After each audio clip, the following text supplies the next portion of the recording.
avec Fréquence Plus. Surprenez votre famille et vos amis grâce au grand chef de Bourgogne-Franche-Comté. Cette semaine, je suis à Semur-en-Auxois, en Côte d'Or, en compagnie du chef Martin Vial, dans le restaurant La Cuisine de la Fontaignotte. Bonjour chef. Bonjour Charlie. Il y a quelques jours, on était là en compagnie du président Macron qui s'est arrêté dans votre établissement à l'occasion de sa visite. C'était sympa ? Plutôt sympa, ouais, assez atypique.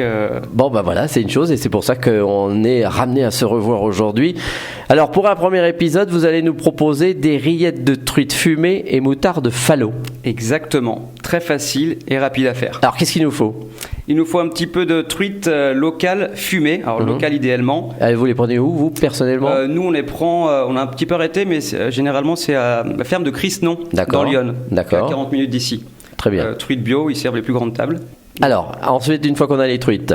Oui, donc la recette, on va prendre à peu près 200 grammes de truite, on va les mettre dans une casserole, on les fait bouillir 1 minute, on les égoutte comme des pâtes et on les met au frais. Ah carrément, c'est la première fois que j'entends ça. Bah, c'est pour la cuire rapidement et le plus simplement possible. Le four la sécherait un petit peu. D'accord. Et pendant ce temps, pendant que ça refroidit, on va ciseler une botte de ciboulette, une botte d'aneth, une petite échalote.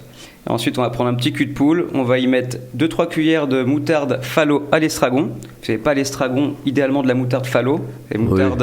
On en trouve partout en Côte d'Or. Normalement, voilà, c'est facile. Il n'y a pas de problème. Une cuillère à soupe de mascarpone, un zeste de citron jaune et le jus d'un demi-citron.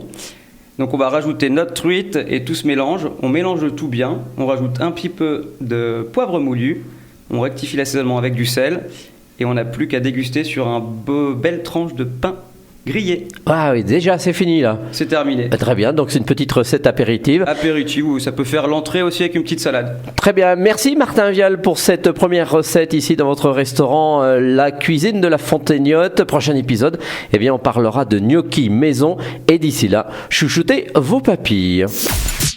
Chaque semaine, découvrez les meilleures recettes des grands chefs de Bourgogne-Franche-Comté. Du lundi au vendredi, à 5h30, 11h30 et 19h30, chouchoutez vos papilles. Fréquence Plus.